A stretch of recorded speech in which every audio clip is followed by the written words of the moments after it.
Hadirin sekalian, kami mengucapkan terima kasih yang tak terhingga atas kehadiran semua di dalam acara peluncuran buku 10 tahun Koperasi 1940 karya Raden Mas Margono Jaya Hadikusumo. Dan alhamdulillah di tengah-tengah kita juga sudah hadir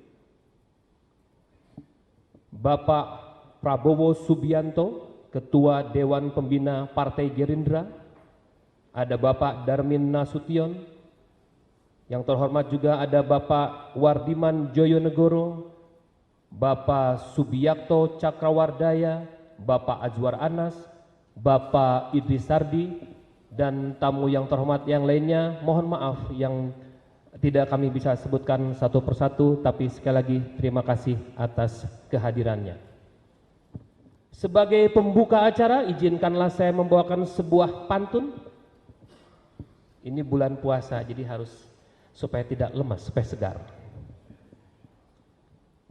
Naik bis di Jalan Wahid Hashim, ada bajai ke Jalan Cikini. Dengan ucapan Bismillahirrahmanirrahim, mari mulai acara ini.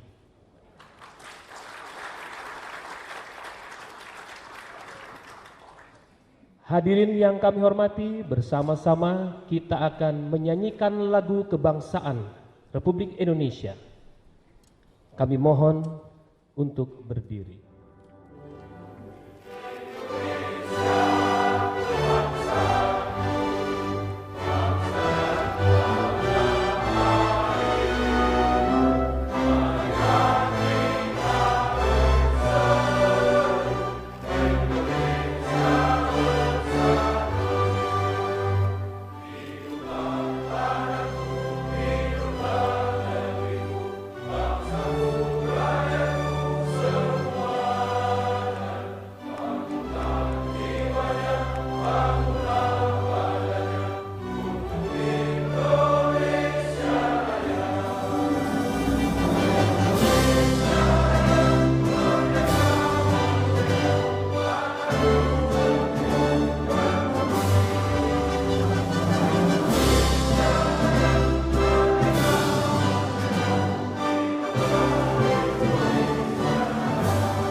Hadirin dimohon untuk duduk kembali.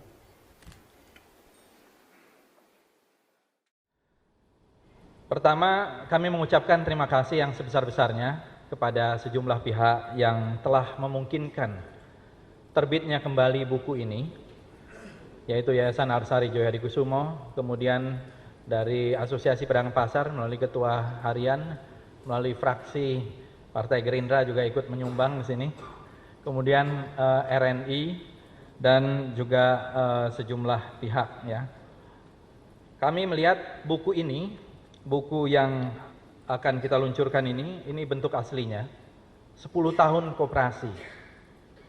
Diterbitkan Balai Pustaka Batavia, karya dari RM Margono Joyo Hadikusumo, terbit tahun 1941. Jadi tentang koperasi tahun 30 sampai tahun 1940. Dan kebetulan pada hari ini juga kita memperingati Hari Koperasi pada tanggal 12 Juli. Memang perlu kita sedikit urai ya, karena koperasi seolah-olah lahir 12 Juli 1947.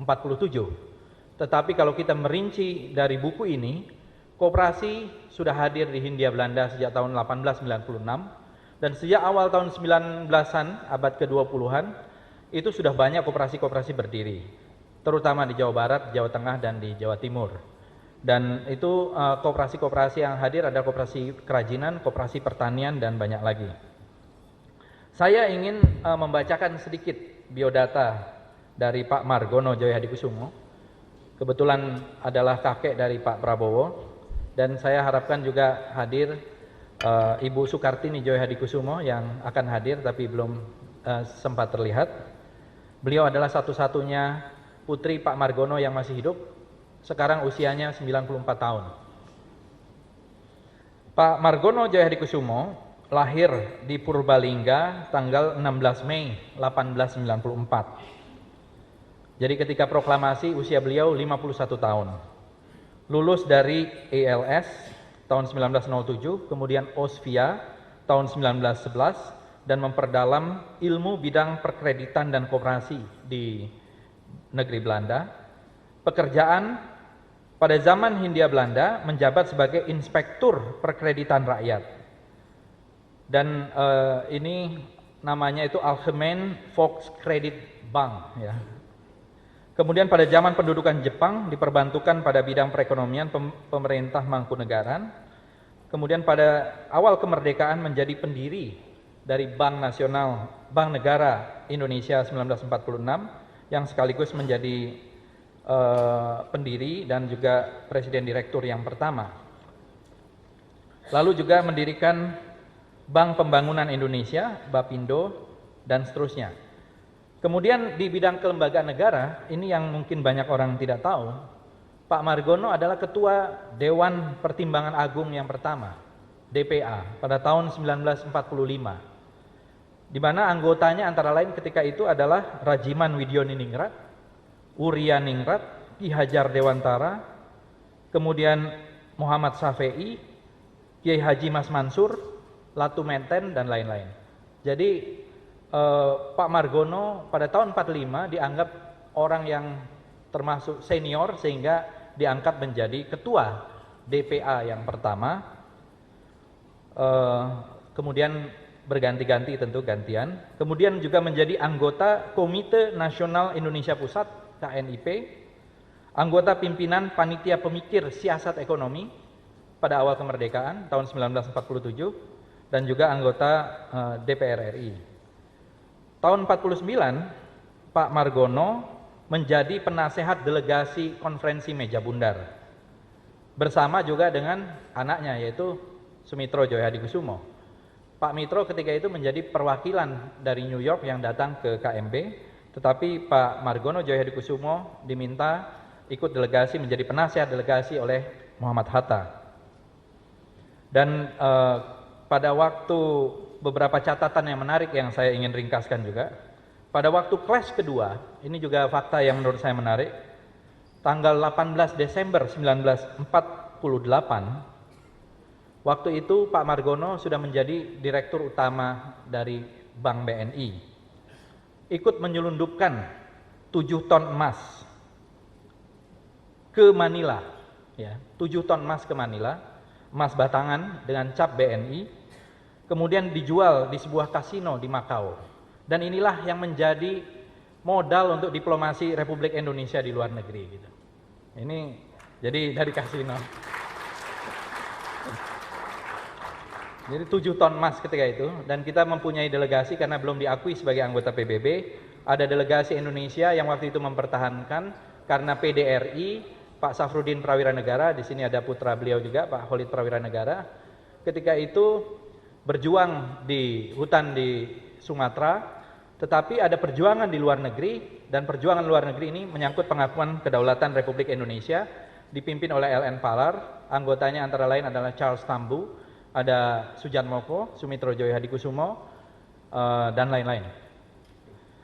Beberapa buku karya dari Pak Margono, yaitu 10 tahun koperasi, ya, ini memang buku ini diterbitkannya tahun 41 tapi selesai tahun 1940. Mulanya dalam bahasa Belanda. Saya kurang bisa melafazkan bahasa Belandanya ini, tapi Tien Zaren Kooperatie, kira-kira begitu. Tahun 41 diterjemahkan oleh H.B. Yasin, ya, salah satu paus sastra Indonesia. Kemudian buku berikutnya adalah Perbedaan Antara Koperasi dan Perkumpulan Lain-lain, juga diterbitkan oleh Balai Pustaka tahun 41. Lalu juga ada Kenang-kenangan dari Tiga Zaman, diterbitkan oleh Indira. Keluarga Pak Margono, istri Nyonya Siti Katumi Wirodiharjo, lahir 28 Maret 1901 dan wafat 22 Agustus 1988. Putra pertama adalah Sumitro Joyo Hadikusumo dengan istri Ibu Dora Sigar. Kemudian putri yang kedua adalah Sukartini Joyo Hadikusumo, suaminya adalah Maruli Silitonga, wafat tahun 1992. Beliau masih ada, 94 tahun. Yang ketiga adalah Ibu Miniati Joyo Hadikusumo, suami Wahyudi Joyo Adinoto, wafat tahun 1992. Kemudian yang keempat dan yang kelima ini yang juga merupakan kenangan yang mendalam kepada Pak Margono, yaitu Subianto. Ini yang nama yang dipakai oleh Pak Prabowo, adalah seorang yang aktif di dalam pergerakan pemuda. Waktu itu adalah kelompok pemuda Prapatan, termasuk yang waktu itu membawa Bung Hatta ke Rengas Dengklok. Kemudian dia juga menjadi kelompok Prapatan yang menjadi panitia dari rapat raksasa IKADA tanggal 19 September tahun 45. Gengnya ketika itu adalah Daan Yahya, Suroto Kunto, dan beberapa orang lain termasuk Pak Utario. Saya dengar cerita ini dari almarhum Pak Utario. Itu mahasiswa kelompok Prapatan, karena ada lagi kelompok Menteng 31, dan kelompok Prapatan inilah yang menjamin ketika itu, ketika para pimpinan bangsa Bung Karno dan Bung Hatta sedang rapat mau ke IKADA atau tidak, akhirnya Bung Karno dan Bung Hatta menyatakan akan hadir. Itu salah satu garansi karena surat yang ditulis oleh Subianto kepada Bung Hatta. Dan Subianto gugur tahun 1946, tepatnya tanggal 25 Januari pada peristiwa pertempuran Lengkong, ketika ada pertempuran dengan pasukan Jepang, interniran Jepang. 33 orang tewas. Satu lagi adalah Pak Suyono. Suyono usianya waktu itu 16 tahun. Jadi anaknya Pak Margono, 2 meninggal, Subianto dan Suyono, gugur tahun 1946 dan dimakamkan di Tangerang di pada peristiwa pertempuran Lengkong itu. Ini untuk sekedar mengenal sedikit latar belakang Pak Margono. Terakhir saya ingin menyampaikan juga bahwa Pak Margono ini diakui oleh kalangan tokoh-tokoh di masa lalu, oleh Pak Subadio, oleh Pak Rosian Anwar, disebut sebagai pelopor koperasi. Jadi kalau Bung Hatta sering disebut sebagai bapak koperasi, tetapi jauh sebelum Bung Hatta, sebetulnya Pak Margono sudah terlibat di dalam praktek koperasi. Jadi Bung Hatta sebetulnya kalau menurut pendapat pribadi saya, lebih tepat dikatakan sebagai bapak ekonomi kerakyatan, gitu. Dan sebetulnya Pak Margono lebih tepat disebut sebagai bapak koperasi, karena Pak Margono adalah tokoh yang memang betul-betul pelaku koperasi di masa sulit, dan ternyata koperasi bisa membuktikan Indonesia atau Hindia Belanda atau rakyat ketika itu bisa bertahan, terutama di tahun 30-an, di tahun 40-an ketika terjadi peristiwa depresi besar di dunia. Saya pikir itu sebagai satu pengantar untuk mengenal lebih dekat dengan sosok Pak Margono. Oh ya, saya kutipkan juga komentar dari Pak Ruslan Abdul Ghani. Pak Ruslan Abdul Ghani mengatakan kontribusi Margono Joyo Hadikusumo yang paling penting adalah karena beliau mengatakan begini, ada 3 hal yang diperlukan di dalam kemerdekaan. Pertama adalah kedaulatan di bidang militer, dan ketika itu langsung dibentuk Tentara Nasional Indonesia. Kedaulatan di bidang diplomasi luar negeri, dan waktu itu sudah ada diplomasi luar negeri. Nah, yang paling penting juga adalah kedaulatan di bidang moneter. Dan kedaulatan di bidang moneter ini pionirnya, pelopornya menurut Ruslan Abdul Ghani adalah Margono Joyo Hadikusumo, karena memberikan atau mendirikan bank yang pertama bagi Republik. Demikian sekedar pengantar saya, terima kasih. Mudah-mudahan acara ini buku ini bisa menambah khazanah bagi koperasi Indonesia, termasuk bisa sedikit mengoreksi bahwa Hari Koperasi seolah-olah lahir tahun 47, tapi sesungguhnya koperasi sudah lahir sejak akhir abad ke-19 di Hindia Belanda di Indonesia. Demikian, Assalamualaikum warahmatullahi wabarakatuh. Kami mohon kepada Bapak Fadlizon untuk tetap di atas panggung, Pak. Ini ada pantun buat Bapak nih, Pak. Ikan mujair dikais di tempat yang sepi. Selain anggota DPR, pandai menulis dan bernyanyi. Tepuk tangan Pak buat Pak Fadlizon. Baiklah, berikut kami mohon kepada Bapak Prabowo Subianto selaku cucu dari Raden Mas Margono Joyo Hadikusumo untuk naik ke atas panggung, membuka selubung buku dan menandatangani selubung buku sebagai penanda peluncuran buku.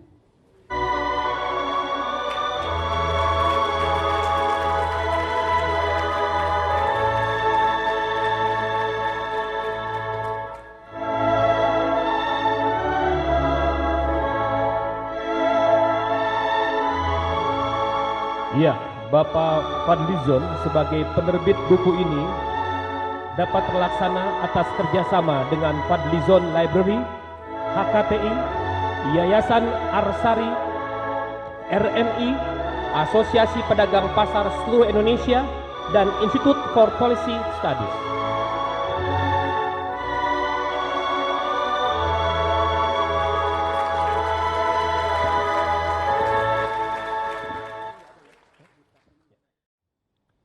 Saudara-saudara sekalian, saya atas nama keluarga ingin mengucapkan terima kasih yang sebesar-besarnya, penghargaan yang setinggi-tingginya kepada Saudara Fadlizon dengan maaf tadi saya lihat Pak Kristianto Wibisono kok di belakang Pak. Para tokoh nasional harus di depan harusnya.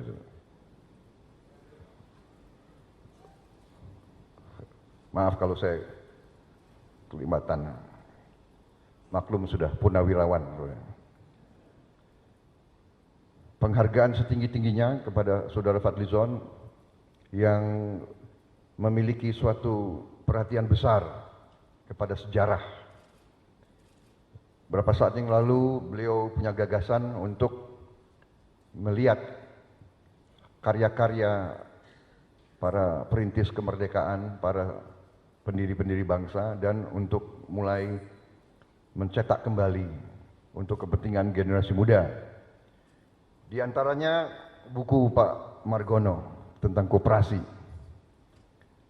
Akhirnya terwujudlah inisiatif beliau dan hari ini kita mendapatkan sesuatu yang sangat berharga untuk kepentingan sejarah bangsa.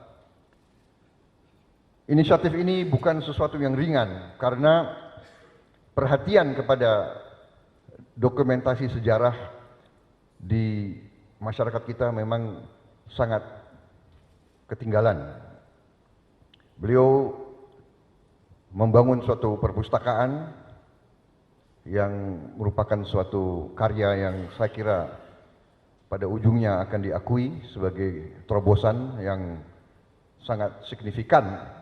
Justru karena tidak banyak tokoh-tokoh kita yang peduli terhadap sejarah. Banyak karya-karya sejarah kita justru berada di luar negeri. Dan banyak sejarawan yang hebat justru adalah orang-orang asing. Jadi saya sangat bersyukur Pak Fadlizon memiliki ketekunan dan suatu sikap yang begitu penting, dan akhirnya hari ini kita melihat bukti daripada kepedulian beliau, bahkan bisa saya katakan keberanian beliau untuk bertindak, tidak hanya berwacana. Saya kira saya tidak akan panjang lebar bicara tentang masalah buku ini, karena isinya saya kira harus kita pelajari bersama. Singkat kata, tentunya ada satu hal penting yang harus kita pegang, bahwa koperasi ini adalah alatnya orang lemah. Koperasi adalah alatnya orang miskin. Koperasi adalah alatnya rakyat yang miskin, rakyat yang lemah. Dan karena bangsa Indonesia waktu itu, waktu merintis kemerdekaannya, adalah bangsa yang dijajah, bangsa yang kalah, bangsa yang lemah. Makanya koperasi merupakan salah satu alat perjuangan. Dan bahwa dalam rangka pembangunan bangsa, koperasi di Indonesia ternyata disepelekan, ditinggal oleh elit bangsa. Elit bangsa tidak suka dengan kata-kata koperasi. Elit bangsa merasa koperasi berbau kekiri-kirian, berbau agak sosialistis. Yang sekarang berkembang di dunia adalah faham kapitalis. Yang benar adalah semua yang bersifat pasar bebas, semua yang berbau kerjasama, semua yang berbau koperasi dipandang sebelah mata, dipandang gerakannya orang miskin yang tidak efisien, yang tidak bisa bersaing, karena persaingan adalah kata kunci daripada zaman sekarang, yaitu zaman modal besar. Saudara-saudara sekalian, ternyata bahwa ini tidak benar. Di negara-negara maju, di negara-negara kapitalis pun, gerakan koperasi sebetulnya telah berkembang menjadi kekuatan yang sangat penting dalam perekonomian mereka. Jadi, kondisi koperasi di Indonesia sekarang yang memprihatinkan harus kita perbaiki, harus kita robah. Apa yang dirintis oleh pembangun bangsa, pendiri bangsa, dari mulai sebelum merdeka dan pada masa berdirinya Republik, ternyata banyak jasanya, banyak keberhasilannya. Dan saya kira sekarang perlu kita perbaiki hal-hal yang telah kita tinggalkan. Saudara-saudara sekalian, reformasi tahun 98 adalah usaha kita bersama untuk memperbaiki kehidupan bangsa dan negara. Namun di banyak sektor, reformasi itu menurut pendapat saya dan saya yakin banyak kalangan, bahwa reformasi itu sudah agak kebablasan dan juga banyak mengambil arah-arah yang salah jalan. Hal-hal yang sudah baik, yang sudah kita bangun, justru kita rontokkan sendiri. Bulog yang merupakan institusi yang dikagumi dan dicontoh bangsa lain, justru kita perlemah sendiri, kita bubarkan peranannya. Koperasi seperti contoh induk koperasi unit desa, KUD yang begitu banyak peranannya dalam mencapai Indonesia swasembada pangan, justru kita perlemah sendiri. Sampai sekarang orang-orang Inkut mengatakan Inkut itu mengalami keadaan mati suri atau setengah koma. Dengan demikian saya ingin menyampaikan bahwa beberapa saat yang lalu, beberapa minggu lalu, saya justru diminta untuk bergabung di dalam induk koperasi unit desa, dan saya telah mengatakan bersedia. Dan karena itulah mungkin inilah benang merah, mungkin dalam DNA saya sudah tertanam benih-benih jiwa koperasi.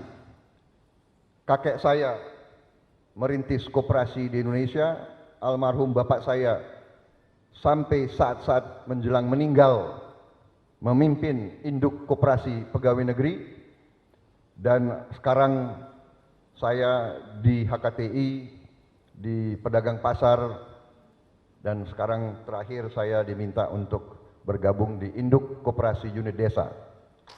Dan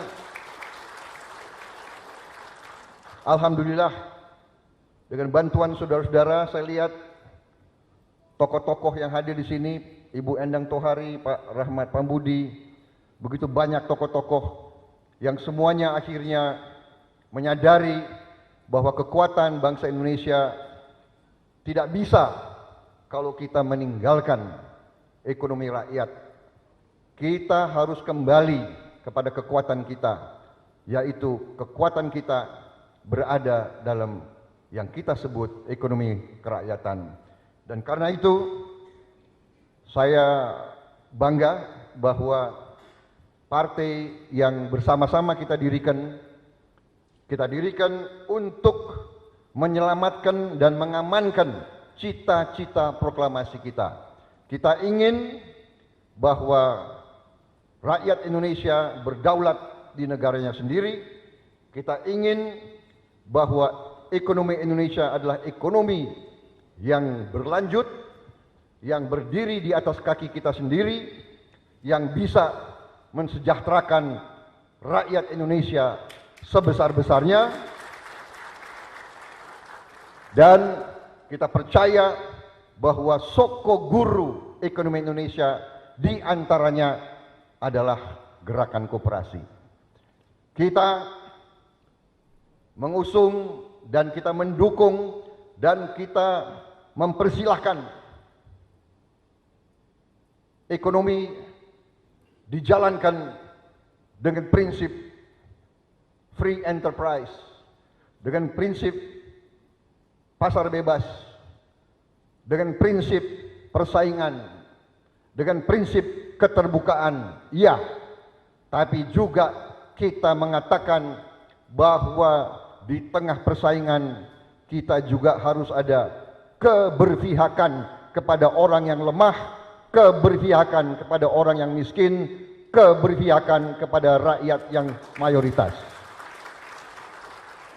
Karena itu pemerintah Republik Indonesia yang akan datang haruslah pemerintah yang bisa bersama-sama memperkuat soko guru ekonomi Indonesia.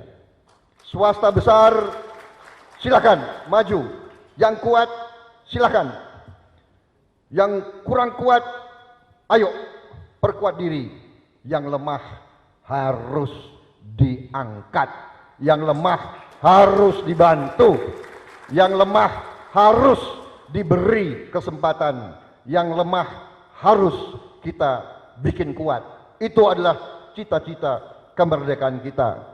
Dan saudara-saudara, itulah usaha kita bersama.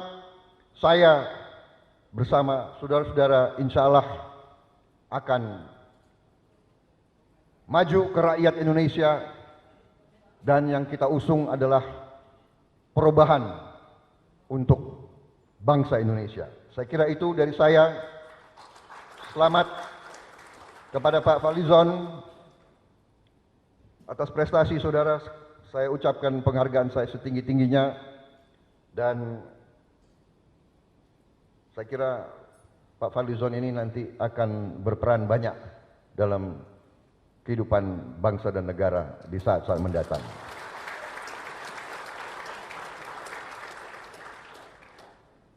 Semakin berat kriteria untuk jadi pimpinan. Salah satu kriteria harus bisa mendirikan perpustakaan.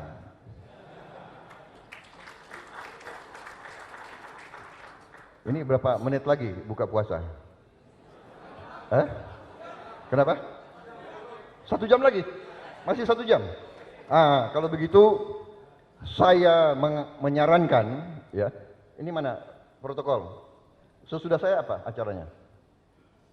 Daripada 1 jam terlalu lama nunggu, mungkin saya mengundang tokoh-tokoh nasional yang hadir untuk sedikit istilahnya urun rembuk ataupun memberi pandangan. Kan jarang dalam kesempatan ini kita bisa hadirkan begitu banyak tokoh yang terlibat dalam ekonomi kerakyatan. Di sini ada 2 gubernur BI dan kebetulan 2 gubernur BI ini adalah gubernur yang nasionalis, yang mampu menjaga kepentingan nasional bangsa Indonesia. Dan untuk itu kita bangga, kita ucapkan terima kasih dan bangga bahwa kami punya gubernur seperti Pak Burhanuddin dan Pak Darmin Nasution. Pak Burhanuddin Abdullah adalah gubernur BI yang membayar kembali hutang kita kepada IMF. Pak Darmin Nasution adalah gubernur Bank Indonesia yang pertama kali mendongkrak devisa kita di atas 100 miliar dolar. Mudah-mudahan gubernur yang baru bisa mempertahankan prestasi Pak Darmin. Kemudian bagaimana kalau saran saya, ini masih 1 jam ya buka puasa? Baik Pak. Ngabuburit ini 1 jam lama ini. Ya kan? Kalau saudara setuju, jadi saya mempersilahkan beberapa tokoh yang hadir untuk bisa memberi sedikit pandangan yang bermanfaat kepada generasi penerus, karena kita punya juga sekarang tokoh-tokoh muda yang hadir di sini. Tentunya Pak Fadlizon, ada Pak Edi Prabowo, Pak Sultan Adil, Pak Supriyatno, ya, Pak Ngadiran, juga hadir Pak Andi Rali yang semuanya akan maju sebentar lagi ke rakyat. Pak Arief Puyo hadir di sini. Oh, Pak Ayan Fatwah senior saya. Tapi tadi agak, karena kelihatan tambah muda Pak. Ilmunya apa? Saya mau harus berguru sama beliau. Pak Darmin Nasution. Saya persilakan Pak Darmin. Ibu dan Bapak sekalian, memang di masyarakat kita ini terus terang saja rakyat itu lebih cenderung sebagai beban saja. Kita belum mampu membuka ruang, membuka kesempatan bagi masyarakat kita agar mereka mungkin di awalnya jadi beban, tetapi di dalam prosesnya mereka bisa melahirkan kemampuannya sendiri. Dan saya percaya masyarakat kita punya kemampuan itu. Nah, bagaimana caranya membangun suatu kesadaran kesamaan paradigma bahwa rakyat kita itu sebenarnya punya kemampuan. Memang harus diakui bahwa masyarakat kita itu barangkali penuh dengan kendala yang dihadapi.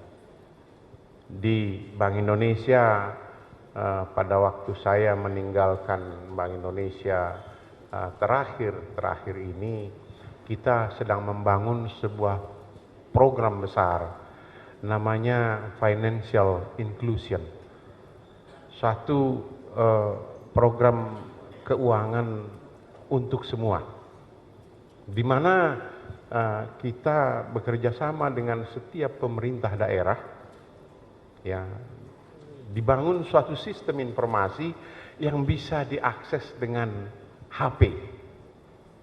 Kalau dengan komputer nanti hanya segelintir orang yang bisa menikmatinya. Nah, dengan sistem informasi ini paling tidak kita ingin dengan program itu memberikan pemberdayaan kepada masyarakat kita. Misalnya seperti apa? Kalau dia mau panen bawang 3 hari lagi dia bisa mengakses sistem informasi itu dan mengetahui siapa saja pedagang yang bisa dia hubungi. Sehingga dia bisa tawar-menawar, dia bisa menanyakan berapa harga bawang bisa dibeli 3 hari lagi. Kalau dia panen sebanyak 1 kuintal misalnya. Atau dia mau beli pupuk, dia juga bisa mengakses informasi itu dan sebagainya. Nah, ini sebetulnya adalah suatu cara lain yang akarnya pasti sama dengan bagaimana koperasi sebetulnya merupakan suatu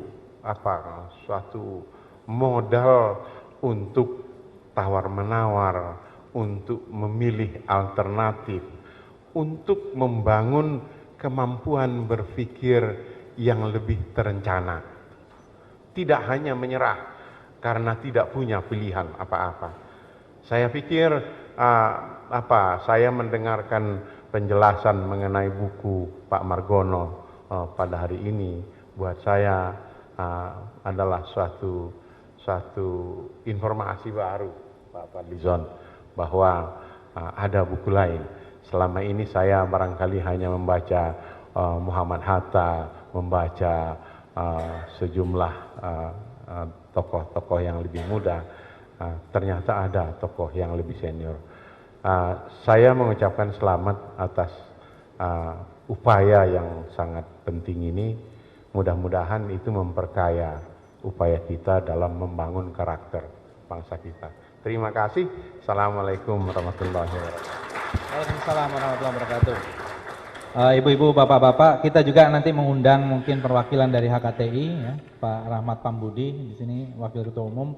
Tapi sebelum itu juga ini ada Pak Kristianto Wibisono, nanti kan ekonom. Saya undang dulu Pak Kristianto Wibisono, silakan.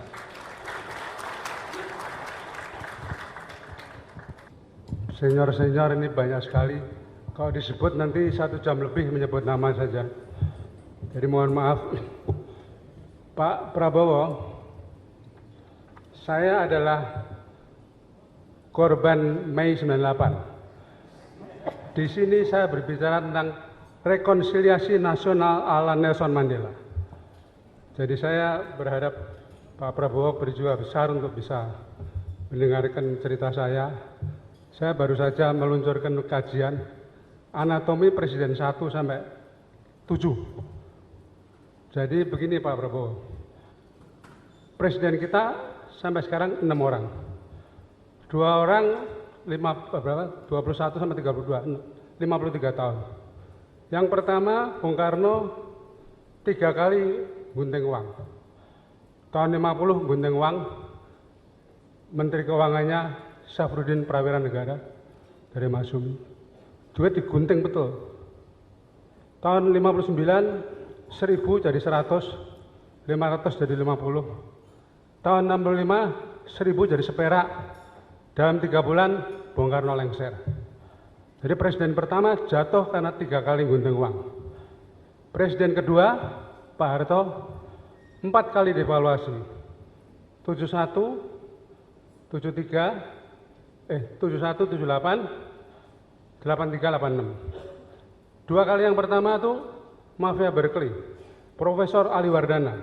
Jadi mafia Berkeley pun tidak kuat, harus devaluasi. Yang kedua, Radius Prawiro, Rotterdam, seniornya kok Ikan Ki, menyerah juga, devaluasi.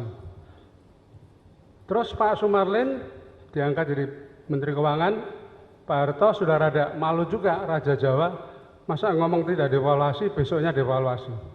Jadi Pak Marlen diperintahkan, yuk boleh macam-macam asal bukan devaluasi. Nah waktu perang Teluk, Pak Marlen melakukan gebrakan Sumarlin, tight money policy, suku bunga 100%. Jadi 2 gubernur ini tidak ngalamin karena suku bunga semalam 100%. Itu Pak Marlen bilang, ya saya harus jungkir balik karena saya tidak boleh devaluasi. Nah terus begini Pak Prabowo, tahun 97, waktu Thailand mulai merebak, saya menelpon your brother-in-law dari Washington. Mas Derajat, ini rupiah bisa jadi berapa? Pak aman Mas Kris, 3.000, 5.000 lah paling banter. Saya bilang ini Mas Derajat, itu dari 71 sampai 98 itu dari 300 menjadi 2.200, sekarang sudah 2.250. Jadi kalau kita hitung, mestinya kita tuh berhenti di 5.000. Jadi waktu itu sebetulnya sebagai PDBI, saya mengirim surat kepada Presiden, kepada Menteri Keuangan, bahwa ini mesti harus di-cut di 5.000. Kalau kita menyerah di 5.000, Pak Harto selamat. Pada saat Agustus itu kita langsung bilang rupiah adalah 5.000. Selesai Pak masalahnya. Nah Bapak tentu ingat bahwa bulan Maret diundang yang namanya Steve Hanke. Mau bikin 5.000, lewang sudah 17.000, Januari kok mau dibikin 5.000, mana bisa selesai. Jadi maksud saya begini, ini cerita mengenai dua presiden yang jatuh karena devaluasi 7 kali. Nah sekarang ini kemudian kita sudah sampai presiden ke-6 menuju presiden ke-7. Nah presiden ke-7 yang kayak apa yang harus kita pilih? Ini saya rasa betul-betul tidak boleh sembarangan gitu loh. Nah dari segi itu makanya kita harus betul-betul menampilkan calon-calon presiden yang bisa menjadi alternatif dengan adu debat, adu kenegarawanan, adu intelektual, adu segala macam untuk bisa membawa bangsa ini supaya tidak menyia-nyiakan momentum. Jadi saya sudah ngikutin beberapa presentasi Pak Prabowo di mana di Singapura di mana itu bahwa tantangan-tantangan. Jadi kita ini menghadapi tantangan yang harus dihadapi oleh presiden manapun. Siapapun presidennya harus menghadapi 7 masalah itu. Nah, ini kalau saya ngomong terus bisa 1 jam. Jadi nanti saya serahkan ke Pak Prabowo aja. Terima kasih.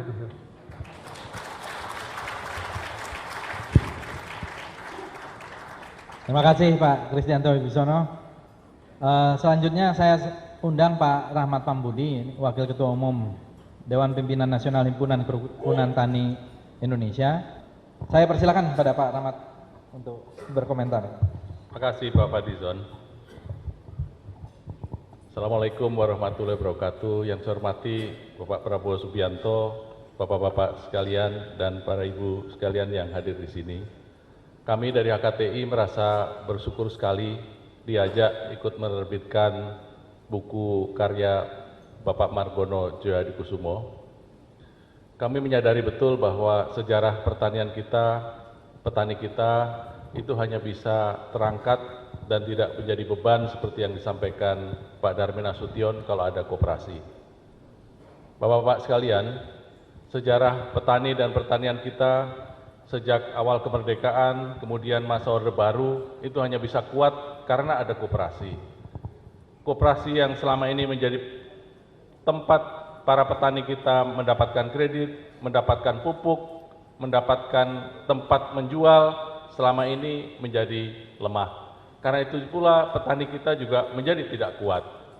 Pak Prabowo dan Ibu dan Pak sekalian, kita memang sangat berharap bahwa perkoperasian dan koperasi serta institusi koperasi ini benar-benar akan ditumbuh kembangkan pada masa-masa yang akan datang. Hanya dengan cara seperti itu petani kita tidak akan ketinggalan. Selama ini petani kalau mendapatkan kredit sangat sulit, menjual hasil pertanian yang sangat sulit, sementara pada saat ini konsumen harus membayar mahal untuk produk pertanian, tapi petani tidak mendapatkan manfaat dari hasil penjualan yang mahal. Ibu dan Pak sekalian, harga cabai memang sudah mendekati 80.000, harga daging di atas 100.000, tetapi petani kita tidak mendapatkan apa yang seharusnya dia dapatkan. Harga yang mahal, harga yang lebih dari daya kemampuan konsumen itu terjadi karena selama petani menjual, itu selama ini tidak ditampung pada waktu harganya jatuh. Cabai yang selama ini harganya mahal, itu terjadi karena pada waktu harga jatuh tidak ada satupun pihak yang mau menjamin. Karena itu petani kita tidak mau menanam lagi. Hampir untuk semua komoditas terjadi seperti itu. Harga yang mahal itu selamanya terjadi karena pada waktu harga jatuh tidak ada yang menjamin. Padahal siklus menanam cabai hanya 4 bulan. Siklus memelihara ayam hanya 2 bulan, tidak sampai. Jadi tidak ada alasan harga ayam itu menembus 30.000, tidak ada. Kalau pada saat harga 15.000, pemerintah mau membelinya atau pemerintah mau menyangganya. Begitu juga harga jagung, begitu juga harga kedelai. hampir semua tanaman-tanaman semusim itu harganya pada saat panen jatuh, tetapi pada saat paceklik itu melambung sangat tinggi.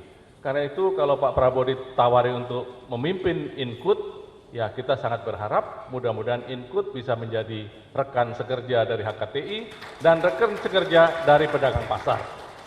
Hanya dengan cara seperti itulah maka kekuatan ekonomi yang tadi diharapkan bisa kita kembangkan.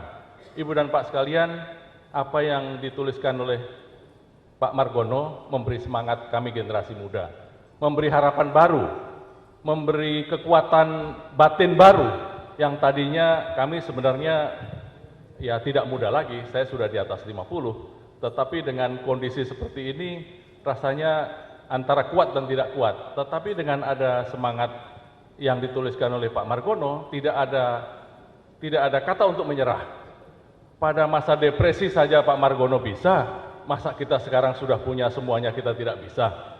Pada masa depresi mobil masih susah, kendaraan sepeda motor barangkali juga tidak ada, rumah juga masih sedikit. Sekarang kita sudah punya semuanya, masa tidak bisa? Jadi terus terang saya sangat merasa Pak, ketika Pak Fadlizon ini mengumpulkan karya-karya atau tulisan-tulisan para pendahulu kita, bahwa pendahulu kita ternyata meninggalkan sesuatu yang sebenarnya menjadi kekuatan kita, meninggalkan pemikiran-pemikiran yang jauh lebih kuat dari apa yang kita duga sebelumnya. Pak Edi Swassono di Kompas hari ini 2 hari yang lalu menuliskan, kenapa kita jauh-jauh mengutip Anthony Giddens?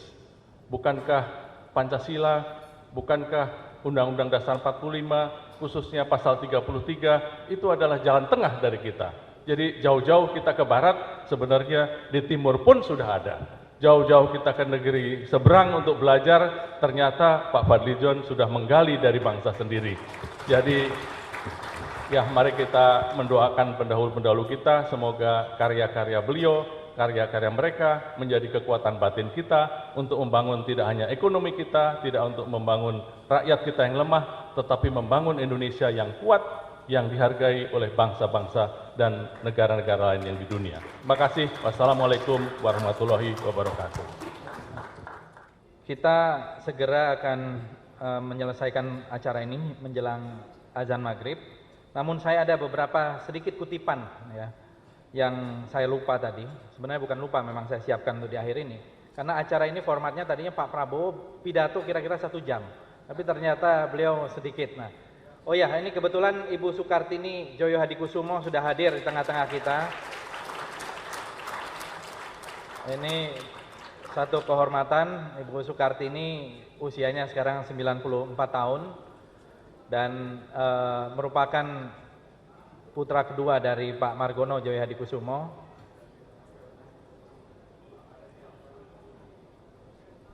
Dan Ibu Tin ini saya mengutip dari tulisannya Pak Rosihan Anwar waktu 100 tahun Margono. Ibu Tin pertama kali datang katanya ketemu dengan Pak Rosihan waktu itu kembali pernah sekolah cukup lama di negeri Belanda, dan ketika Nazi menguasai Belanda ketika itu, Bu Sukartini juga masih berada di Belanda, dan kemudian kembali setelah peristiwa Lengkong yang terjadi pada Subianto dan Suyono. Dan ketika itu kata Rosihan Anwar, Ibu Sukartini pakaiannya di kepalanya memakai baret Prancis berwarna hitam dengan rok tartan. Nah, itulah kesan pertama dari Pak Rosihan Anwar ketemu dengan Ibu Tin, Ibu Sukartini, yang waktu itu baru kembali pada bulan April tahun 1946. Bu Sukartini Silitonga Joyo Hadikusumo ini juga adalah ahli bahasa Inggris, guru bahasa Inggris, dosen bahasa Inggris di Universitas Indonesia selama bertahun-tahun. Dikutip juga di dalam catatan Pak Margono itu syair yang ditulis oleh Subianto tahun 1944. Jadi ketika usianya 19 tahun ya. Dan Subianto adalah seorang yang menyukai syair-syair gitu. Dia bilang begini, ini sebagai penutup kutipannya. We are not alone. There are thousands of people depending upon us. People whom we'll never see, but what we do decides what they will be. Ya. Jadi kira-kira artinya banyak orang yang tergantung pada kita, orang-orang yang mungkin kita tidak pernah kita temui, tetapi apa yang kita putuskan akan menentukan masa depan dan hidup mereka. Itu kira-kira. Saya kira demikian acara ini. Mudah-mudahan buku 10 tahun koperasi karya Margono Djoyohadikusumo bisa memberi khazanah baru, satu artefak intelektual yang kita temukan kepada ibu-ibu hadirin, tokoh-tokoh yang hadir pada kesempatan ini yang tidak bisa saya sebutkan satu persatu. Kita sambil menunggu beduk azan maghrib yang tinggal beberapa saat lagi, dan setelah itu juga mungkin bisa diperdengarkan ini karya dari Pak Idris Sardi ya, yang terbaru. Bukan kampanye tapi ada sedikit kampanye lah ya. Tapi ini tentang Indonesia juga. Idenya dari Pak Prabowo, saya yang menulis syairnya, tetapi aran musiknya yang bagus dari Pak Idris Sardi. Terima kasih, saya serahkan kembali kepada MC. Wassalamualaikum warahmatullahi wabarakatuh.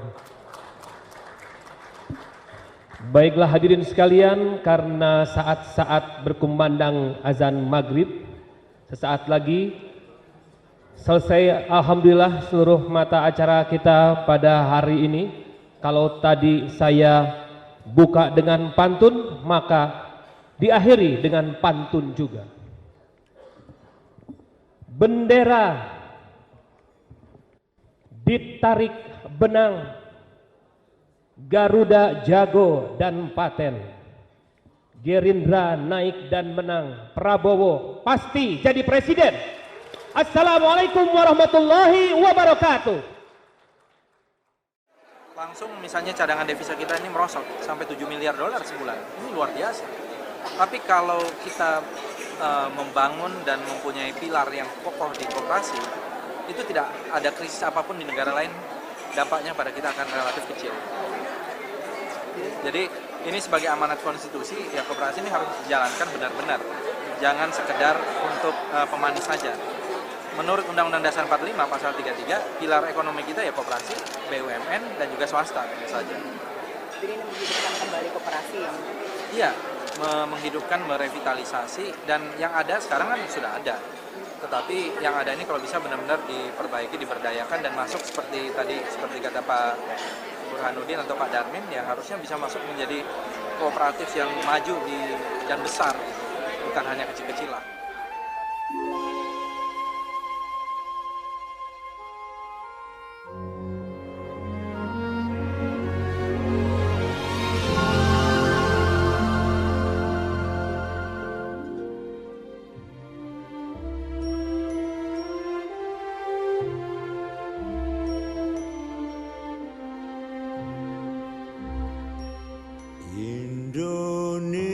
Indonesia tanah air beta, pusaka abadi nan jaya.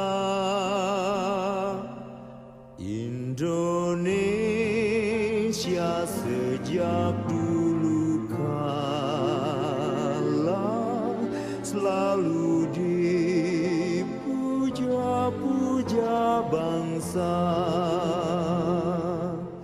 Di sana tempat lahir beta, dibuai dibesarkan bunda, tempat berlindung di hari tua, sampai akhir menutup mata.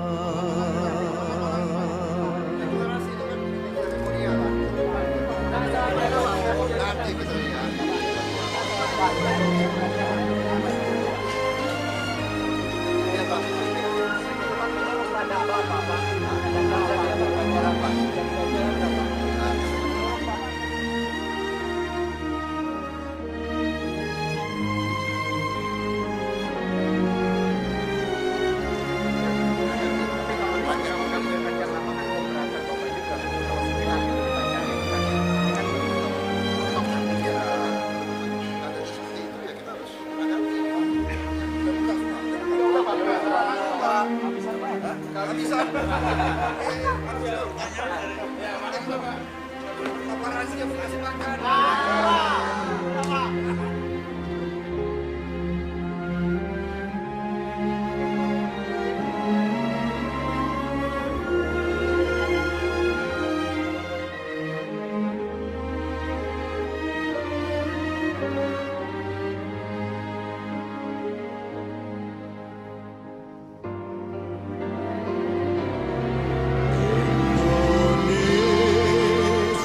tanah air beta, pusaka abadi nan jaya.